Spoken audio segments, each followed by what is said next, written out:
profeta Amós está depois de Joel, que está depois de Oséias, que está depois de Daniel.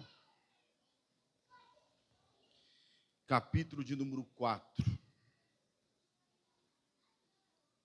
Nós vamos ler os 13 versículos que compõem o capítulo 4 de Amós. Fiquemos em pés em nome de Jesus. Eu vou fazer a leitura na versão transformadora, e ela diz assim: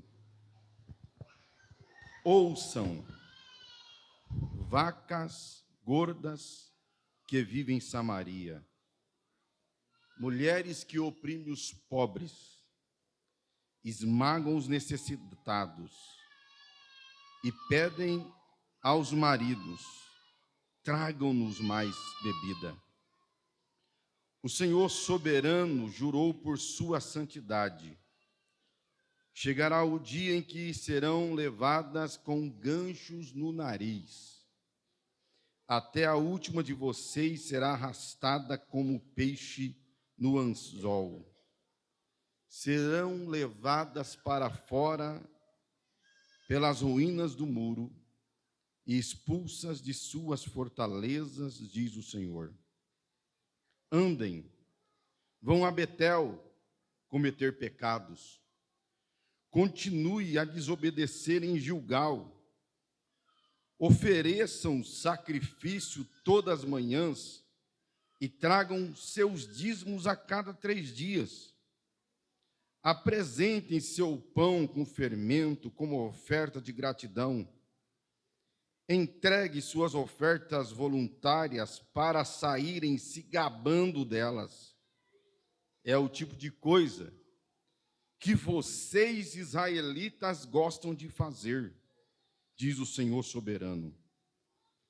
Eu trouxe fome sobre toda a cidade, escassez de alimentos sobre todo lugar. Nem assim vocês voltaram para mim, diz o Senhor. Segurei as chuvas quando suas plantações mais precisavam delas. Enviei chuva para uma cidade, mas retive em outra. Chovia sobre um campo enquanto outro secava. Andavam de cidade em cidade em busca de água, mas nunca havia suficiente. Nem assim vocês voltaram para mim, diz o Senhor. Castiguei suas plantações e videiras com pragas e ferrugem. Gafanhotos devoraram suas figueiras e oliveiras. Nem assim vocês voltaram para mim, diz o Senhor. Enviei pragas contra vocês, como as pragas que enviei contra o Egito. Matei seus jovens na guerra e levei todos os seus cavalos. O mau cheiro dos mortos encheu o ar. Nem assim vocês voltaram para mim, diz o Senhor. Destruí algumas de suas cidades, como destruí Sodoma e Gomorra. Os que sobreviveram pareciam gravetos chamuscados, tirados do fogo. Nem assim vocês voltaram para mim, diz o Senhor. Portanto, farei tudo isso com você, ó Israel. Prepara-te para encontrar com seu Deus. Pois aquele que formou os montes e agita os ventos e revela os seus pensamentos à humanidade, ele transforma a luz do amanhecer em escuridão e pisa sobre os lugares altos da terra. Seu nome é Senhor, o Deus dos exércitos. Tome o seu assento em nome de Jesus. Há uma semana, o Senhor vem ministrando em meu coração o livro do profeta Amós. Eu me contive para não apressar esta mensagem na terça-feira, ainda que na terça-feira nós tínhamos um excelente número de irmãos, mais de 120 irmãos estavam aqui conosco. Todavia, no meu coração, desde o momento em que o Senhor me despertou para esta palavra, a ideia que veio ao meu coração era ministrar hoje na Santa Ceia.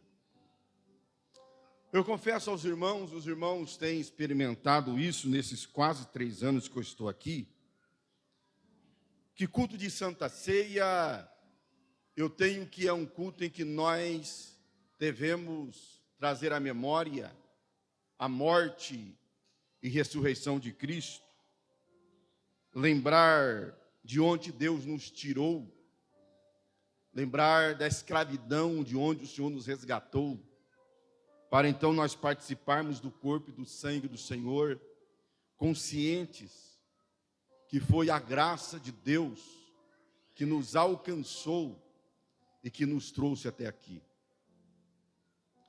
Todavia, há momentos que, como pastor, eu entendo que nós temos que falar coisas e mensagens que nós não gostaríamos de falar, mas que é necessário.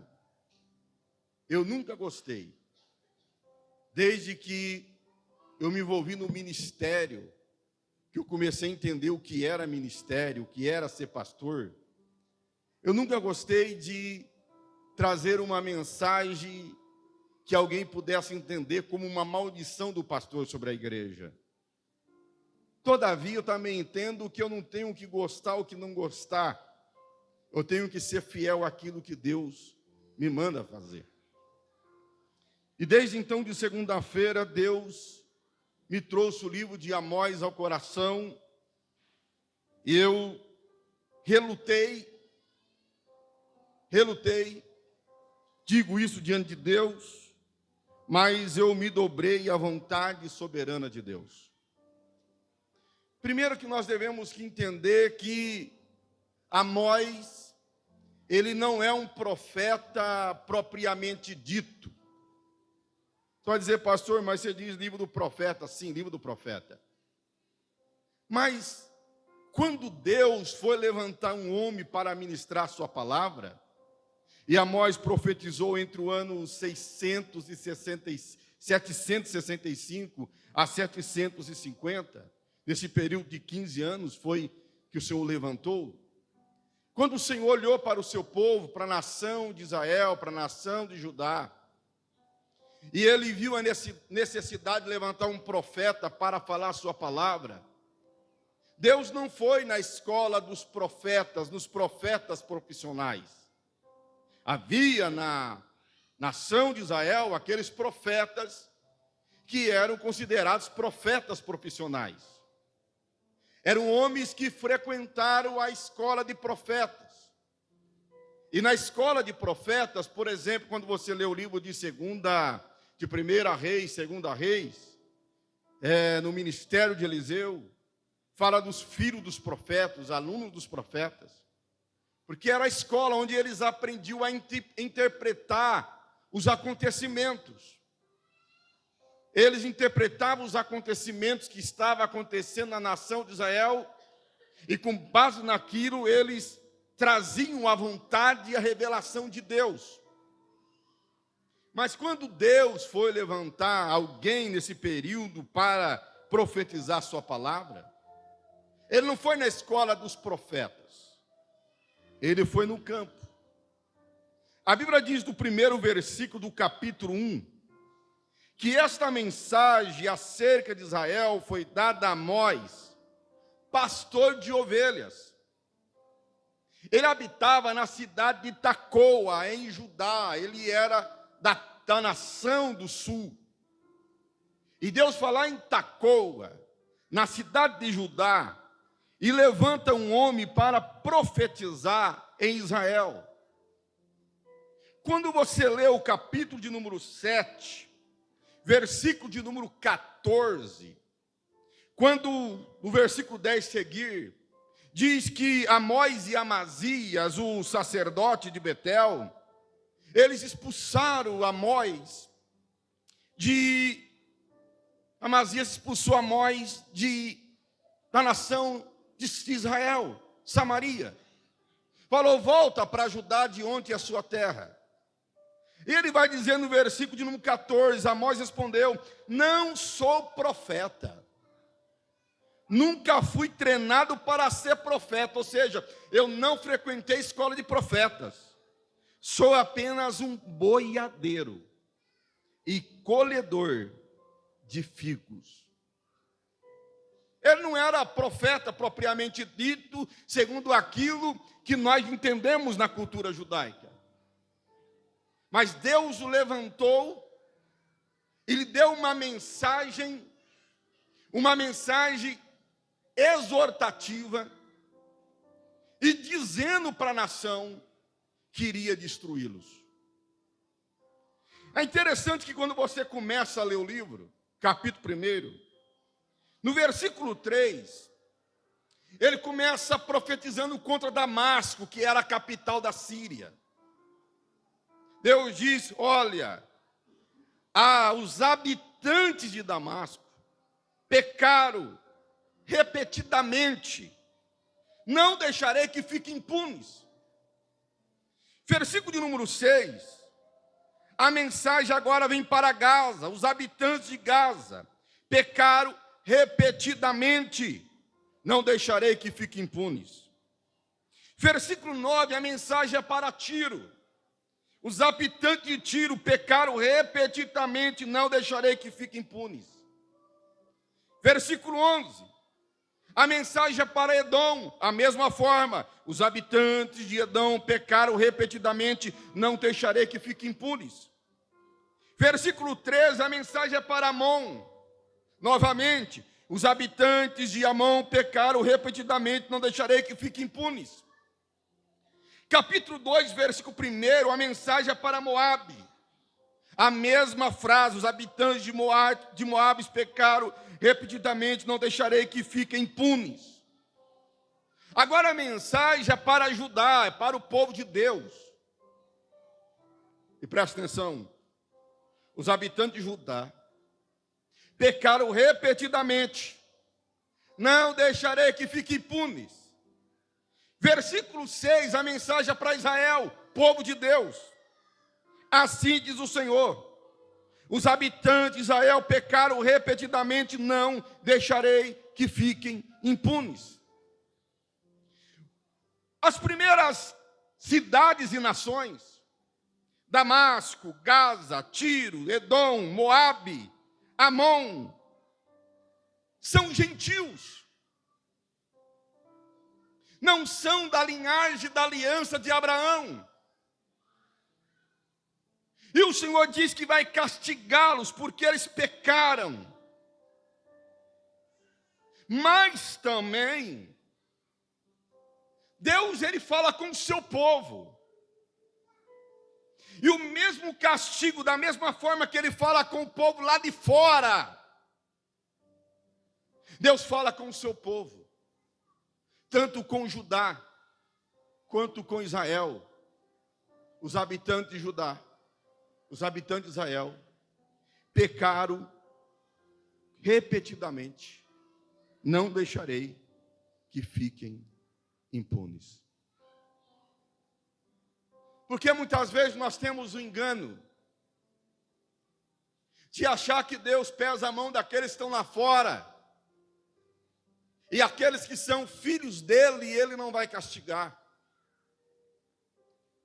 Mas Deus vai castigar. Porque no capítulo 3, versículo 1 e 2, Deus diz, povo de Israel, ouça essa mensagem, que o Senhor pronunciou contra vocês, contra toda a família que ele trouxe do Egito, de todas as famílias da terra, eu só escolhi vocês. Por isso, devo castigá-los por todos os seus pecados.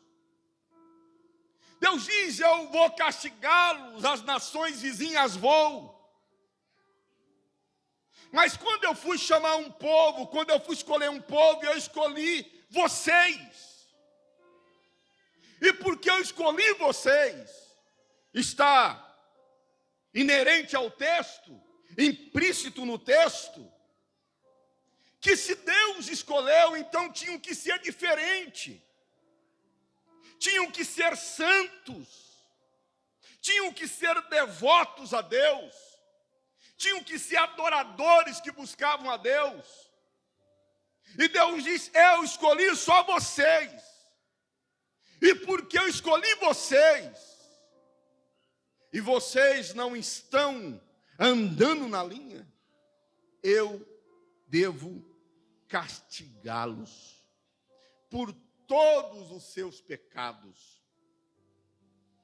E Deus então, Ele olha para a nação que Ele escolheu, para o povo que Ele escolheu, para o povo com quem Ele queria andar, e Ele está vendo que não há acordo entre eles, entre o povo e Deus.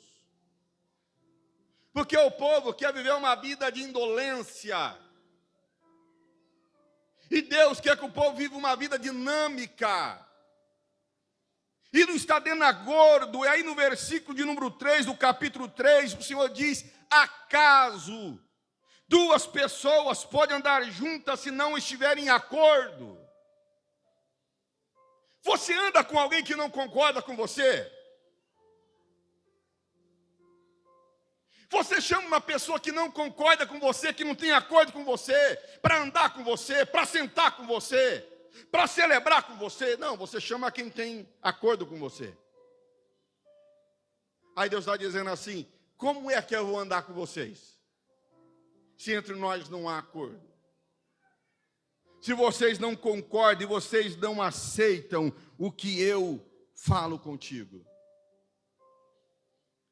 E a palavra de Deus, ela é destinada a todas as nações, a toda nação. No versículo 4, para os irmãos terem uma ideia, a mensagem é direcionada diretamente para as mulheres, a quem aqui Deus chama de vacas de Bazã. Vacas de Bazã eram vacas gordas, elas tinham uma, não sei se fala pelagem, um couro bonito. Não é o pelo curtinho que nem nós conhecemos, mas um pelo maior. Era até gostou de abraçar assim, aquela coisa delicada, aquela coisa bonita, sabe? Deus compara essas mulheres a essas vacas de Bazã, por quê? Porque elas obrigavam seus maridos a oprimir os pobres, para elas viverem em luxo. Mas a palavra de Deus não se destina apenas às mulheres, é a todos os habitantes de Judá e de Israel. E no capítulo 6, no versículo 1, o Senhor diz assim: que aflição espera vocês que vivem sossegados em Jerusalém, e vocês que se sentem seguros em Samaria. Veja bem agora, são líderes famosos em Israel, e as pessoas recorrem a vocês. A mensagem de Deus também é contra aqueles que exerciam posição de eminência, aqueles a quem as pessoas procuravam para se consultar. Hoje os pastores, os presbíteros, os líderes da igreja. Deus diz: mas a mensagem também é contra vocês, que se sente seguro na posição de vocês, que se vangloriam por ser líderes famosos em Israel. As pessoas procuram vocês para se aconselharem. E a mensagem de Deus é para todo o povo. E Ele diz que aquele povo não buscava mais a Deus. Aquele povo não amava mais a Deus. Aquele povo não tinha mais comunhão com Deus. Deus, como um bom pai, Ele vai disciplinar os seus filhos. O que um pai faz quando ele vê que o seu filho vai começar a errar? Ele começa a aconselhar.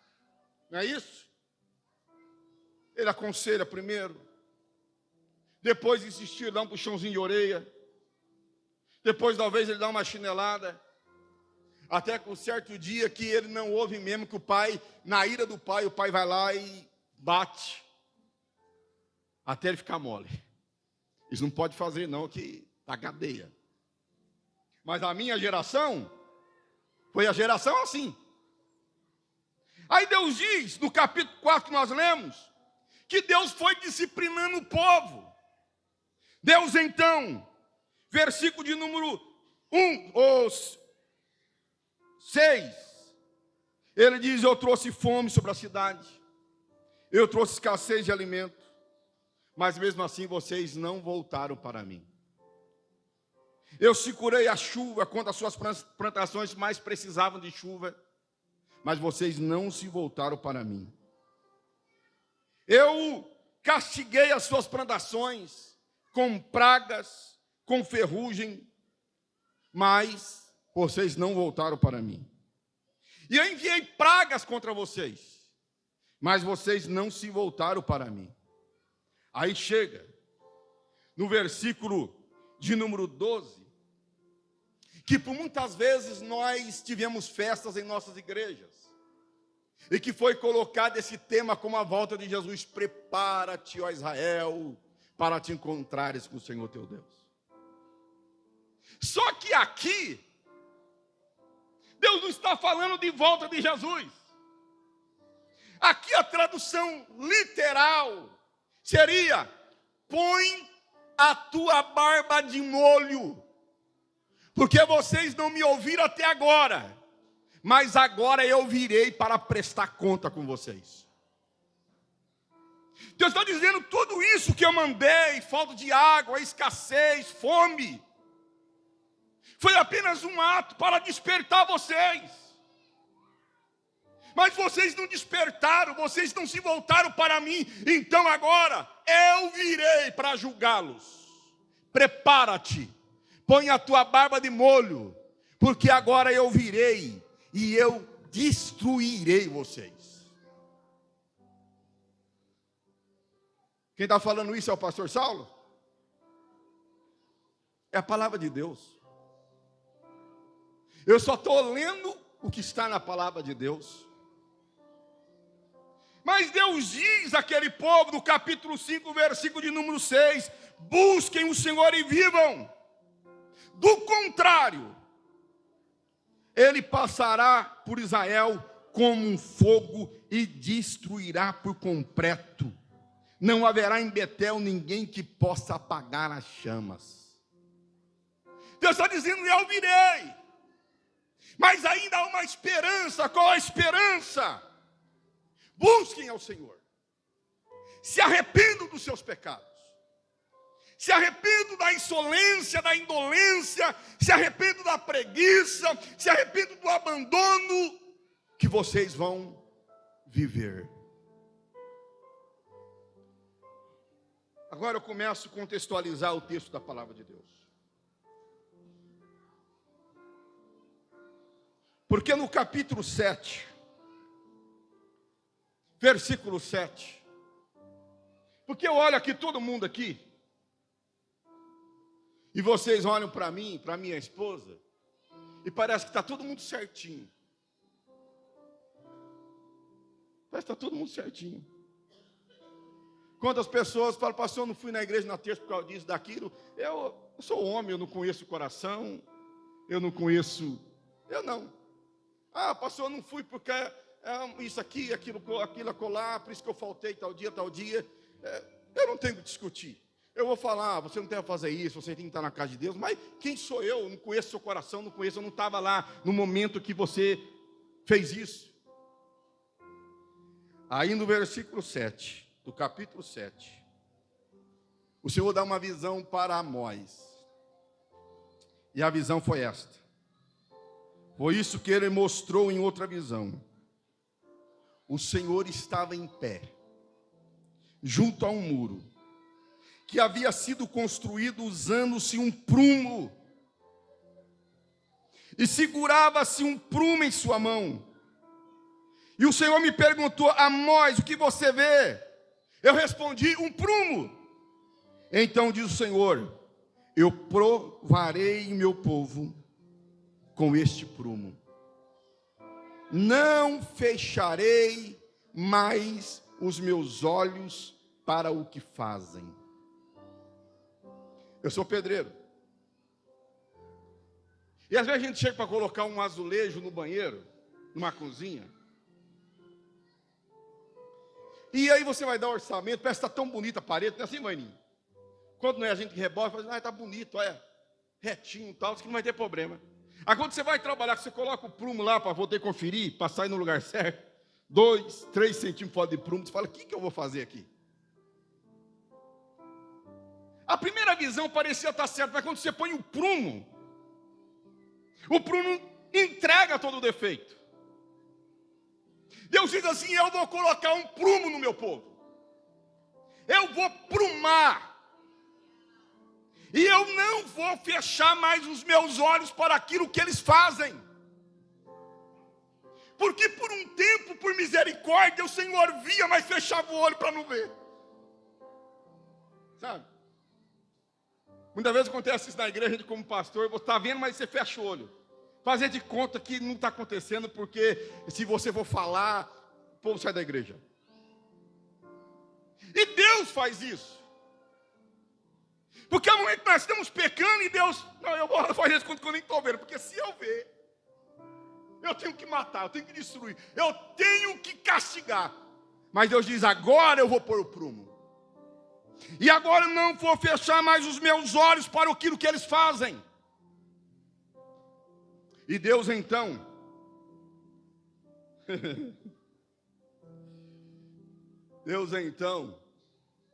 começa a castigá-los. E 20 anos mais tarde, aproximadamente, ou talvez, se ele terminou de profetizar no ano 650 a 20 anos, Deus destruiu a nação de Israel. Deus foi castigando, até que destruiu por completo. Agora eu vou contextualizar. Nós somos povo de Deus, amém, irmãos? Quem é povo de Deus que levante a mão? Somos povo de Deus. Olha para o teu irmão do teu lado, para a tua irmã do teu lado. Não está bonitinho na Santa Ceia? Nós colocamos uma roupinha melhor, nós passamos um perfuminho, seja ele qual for, nós passamos, nós penteamos o cabelinho, né, Robson? Para ficar bonitinho e vir na casa de Deus.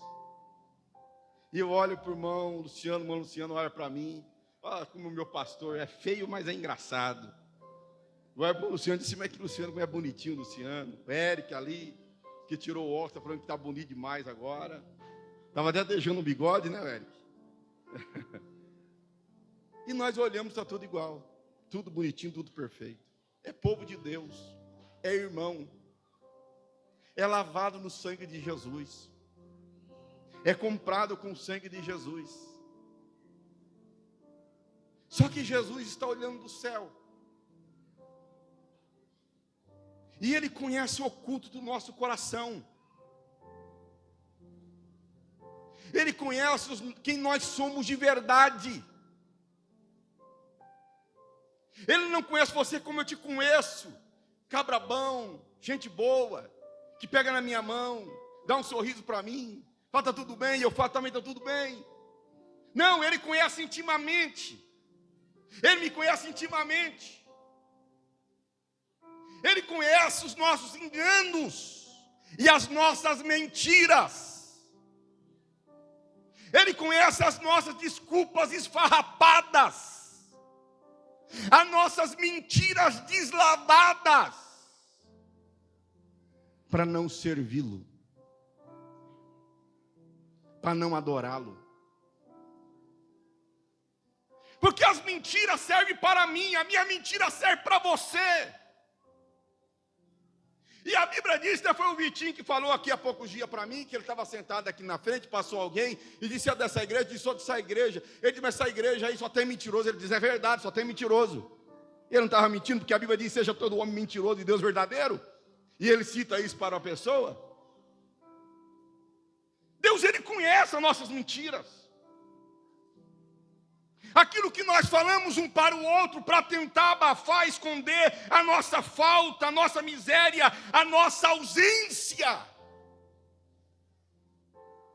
Deus sabe que nós trocamos as coisas dele pelas coisas do mundo. O Adriano trouxe uma palavra aqui, acho que foi terça-feira passada. Aí terminou um culto, o irmão está até aqui. Estou dando como exemplo, que ele falou, eu posso comentar. Ele disse assim, pastor, a palavra que o Adriano ministrou veio ao meu coração, porque domingo, na hora do culto, eu estava jogando água no café. Estava trabalhando. Deus sabe as nossas desculpas que nós damos, meu irmão. E Deus vai relevando, Deus vai tolerando. Mas chega um momento que Deus diz, acabou. Agora não fecharei mais os olhos. Agora eu vou julgar. Agora eu vou castigar. Agora eu vou ferir. E nós achamos, não, Deus não vai fazer isso, que Deus é pai. Mas qual é o pai que ama o seu filho e não castiga ele? Paulo diz que Deus castiga e corrige aquele que ele ama. Aquele porque ele tem afeição.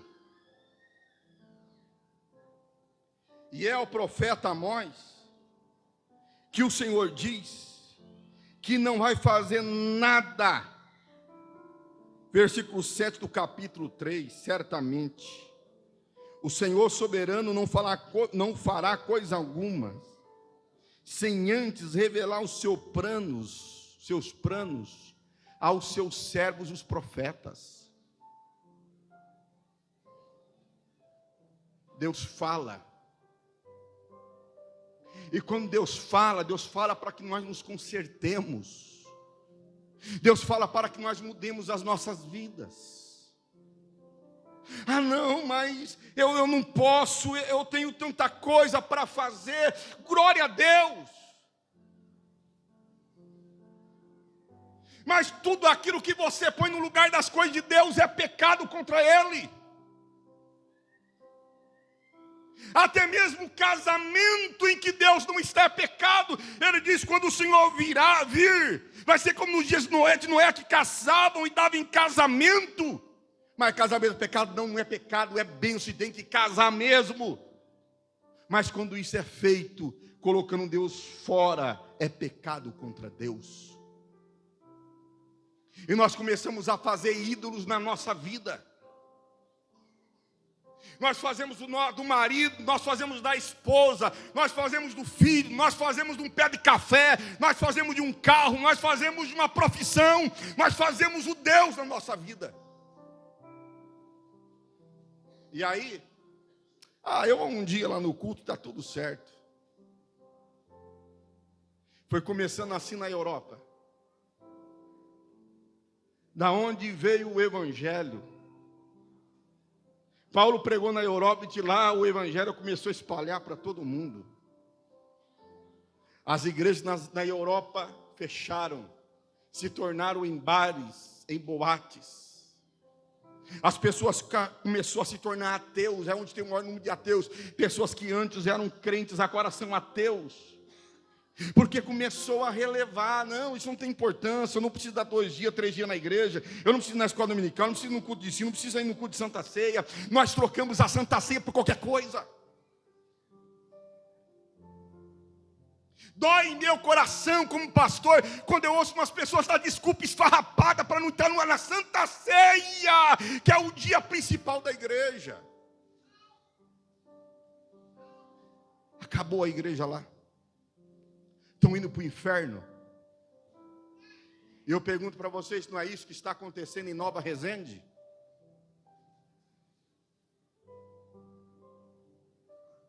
Não é isso que está acontecendo em nossa igreja?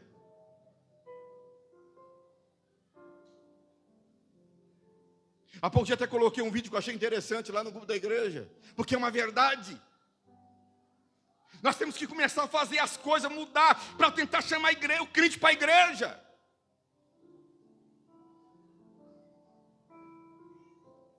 E o crente não vem.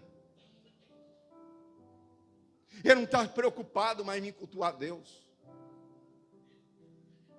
Ele põe desculpa no seu cansaço, ele põe desculpa no seu trabalho, ele põe desculpa numa dor no pé, ele põe desculpa numa dor na coluna, ele põe desculpa no carro, no barro. Ah, está muito frio, não vou. Está muito calor, eu não vou. Está chovendo, eu não vou. Está muito seco, eu não vou. E tudo é desculpa para nós não estarmos na casa de Deus. Tudo é desculpa para nós não buscarmos a Deus. Como diz o pastor que eu coloquei o vídeo, é que nós não amamos mais a casa de Deus.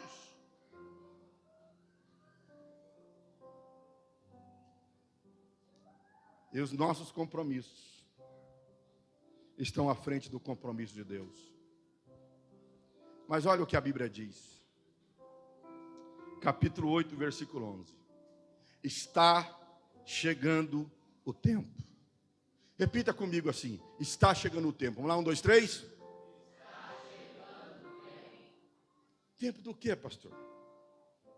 Diz o Senhor soberano. Em que enviarei fome sobre a terra. Não fome de pão. Não sede de água. Mas de ouvir a palavra de Deus. As pessoas andarão sem rumo, de mar em mar, de uma extremidade à outra, em busca da palavra do Senhor, mas não a encontrarão. Pastor, mas será que vai chegar um dia em que a palavra, eu não vou conseguir entender a palavra, o que é isso? Saul achou que porque ele era rei, ele poderia fazer o que quisesse. Uma das grandes dificuldades, irmão Adriano, é muitas vezes a gente como obreiros, nós achar que aquilo que nós fazemos, nós não temos que buscar a direção de Deus. Orar, jejuar, campanhas de madrugada, campanhas de jejum. Saul diz, não, eu sou rei, eu faço o que eu quero. Deus diz, fala e acaba com todo mundo dos amalequitas. Ele, não, eu vou guardar o rei, eu vou guardar o gado. Aí a Bíblia diz que Deus rejeitou Saul. E Deus não falava mais com Saul. Nem por sonho, nem por visões, nem por urim, tumim. Deus não falava com Saul de mais nenhum jeito. Aí Saul começou a ter fome de Deus, de ouvir a voz de Deus. Ele queria porque queria. Deus diz, eu não falo. Aonde que Saul foi buscar a voz de Deus? Que ele pensava que poderia encontrar a voz de Deus? Na casa da macumbeira. Aí ele foi na casa da feiticeira de Endor. Falou, lá eu vou ouvir a voz de Deus. Eu vou pedir para ela consultar Samuel, porque Samuel já tinha morrido. E ele vai me trazer a palavra. Pastor, pode isso? Eu vi uma jovem na igreja que começou a achar que as coisas de Deus eram muito sérias. E Deus não falava mais com ela. Eu conheci a jovem. Essa jovem foi então procurar na macumbaria a voz de Deus. Ficou trancada 7 dias num quarto tomando sangue de animal. E ela saiu de lá e veio para a igreja tomar ceia. E tomou ceia. Ninguém sabia. Mas aí veio a mão de Deus sobre ela. Era uma moça desejada em toda a região, bonita, linda. Todo mundo queria casar com aquela moça, queria namorar com aquela moça, queria sair com aquela moça. E de repente, a loucura veio na sua cabeça. Aquela moça começou a perder toda a forma física. E você olhava para o rosto dela, parecia uma aquarela de cor. Porque ela foi brincar com Deus. E com Deus não se brinca, meus irmãos. Eu vou repetir o que eu já disse aqui outras vezes. Eu não estou brincando de ser pastor aqui. Eu sei quem me chamou. Eu sei com quem eu falo de madrugada. Eu sei a quem eu jejum durante o dia e me abstenho de arroz, feijão e comida para buscar a face dele e para saber a presença dele. Eu sei aquele a quem eu encontro sozinho sobre este altar, muitas vezes durante o dia, chorando aos pés dele. Eu sei aquele que me chamou, eu sei aquele que é o dono desta igreja, que nesta noite me traz essa mensagem para dizer: é hora de nós nos convertermos, é hora de nós voltarmos ao primeiro amor, porque ele está vindo para nos julgar.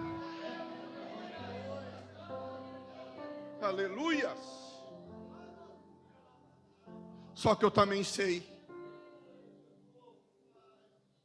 que eu não tenho poder para converter você.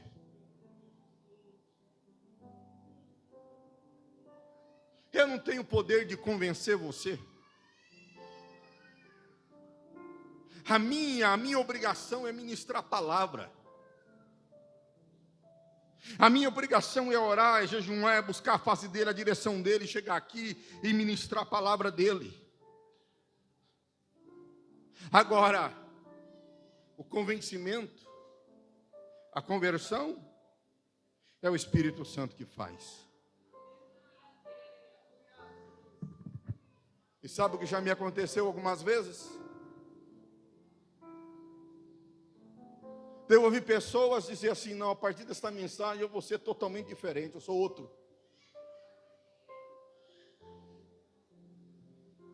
Há poucos dias um irmão falou assim, aqui da igreja, está aqui o irmão, um diácono nosso. Falou assim: fulano disse depois daquela mensagem ele é outro. Na terça-feira ele falou para mim assim, falei: é mentira. Porque se fosse outro ele estaria no culto aqui nesta noite. Porque quando nós somos transformados, nós voltamos para Deus, para buscar a Deus, para buscar as coisas de Deus, a presença de Deus. E amanhã a carteirinha de pastor não vai me salvar. A tua carteirinha de obreiro, de membro da igreja, a tua posição não vai te salvar. O que vai te salvar é você se converter. É você dizer: Deus, a partir de hoje eu não quero ser mais o mesmo. Eu quero buscar a tua face, a tua presença. Não importa qual dia seja, o momento que seja, eu vou tirar força da fraqueza. Eu vou buscar a tua face. Eu vou servir a ti, eu vou adorar a ti. Fique em pé em nome de Jesus.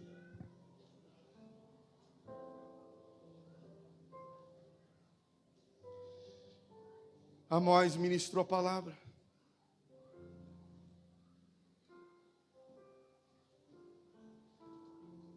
Qual foi o resultado da pregação de Amós? Foi Amazias, o sacerdote, falar para Amós: vai embora daqui, profeta.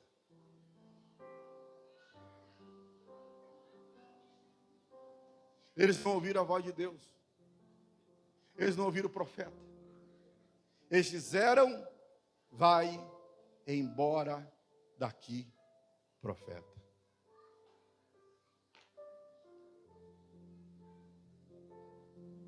O que você vai fazer hoje com a palavra de Deus? Você vai se converter e mudar a tua vida? Voltar à prática do primeiro amor? Voltar a buscar a Deus voltar a buscar a presença de Deus, a dedicar o tempo que Deus quer de nós. Porque Deus fala aqui no texto que nós lemos, que eles traziam dízimo 3 vezes no dia. Eles davam a oferta, a alçada, e se vangloriavam. Deus diz assim: olha, é isso que vocês gostam de fazer. Ok, é bíblico o dízimo, é bíblico a oferta. Mas muito mais que o dízimo e a oferta, Deus quer você. Deus quer você. E Deus não abre mão de você. É por isso que nessa noite nós estamos aqui para lembrar da morte e ressurreição de Cristo.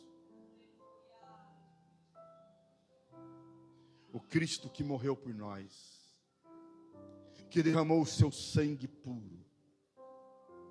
O Cristo que se entregou.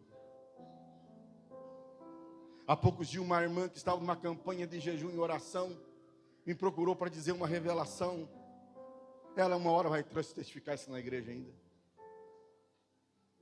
E quando diz ela que via o Senhor dizendo sobre um determinado grupo: eu não estou recebendo a adoração desse grupo. Por quê? Porque eles estão fazendo por obrigação, vêm por obrigação, e eu creio nisso. Se você está aqui por obrigação para apresentar o pastor, por gentileza, pode ficar em casa. Pastor, o senhor está tocando? Não estou tocando ninguém, é para estar na casa do Senhor. Mas se você vir aqui por obrigação, você não está vindo para cultuar a Deus, você não está vindo para adorar a Deus. Você está vindo o quê? Com medo? Não, o mesmo castigo que vai vir sobre você se você não adorar a Deus, vai vir se você vir aqui e fazer de má vontade. O salmista diz: eu alegrei-me quando me disseram, vamos à casa do Senhor. Quem veio com alegria aqui nesta noite, diga amém. Eu vou orar a Deus agora. E eu vou dobrar os meus joelhos para confessar o meu pecado a Deus, porque eu sou falho. Eu não sei como está a tua vida. Eu não sei quanto tempo faz que você não se ajoelha. Mas se você sente que tem que fazer uma mudança na tua vida, a melhor coisa que nós podemos fazer é nos ajoelhar diante dele e confessar. Eu vou ajoelhar, não sei você, e vamos falar com Deus. Pai querido, em nome de Jesus, teu filho, Senhor. Charai de cai.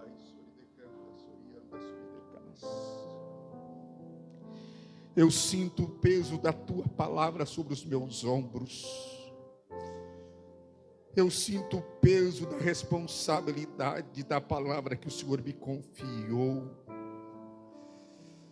Eu reconheço a minha miséria, Pai, eu reconheço a minha ingratidão, eu reconheço as minhas falhas.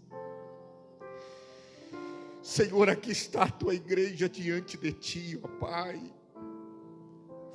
Eu não sei se estão de joelhos ou se estão em pés, mas estão falando contigo e tu conhece cada coração aqui nesta noite.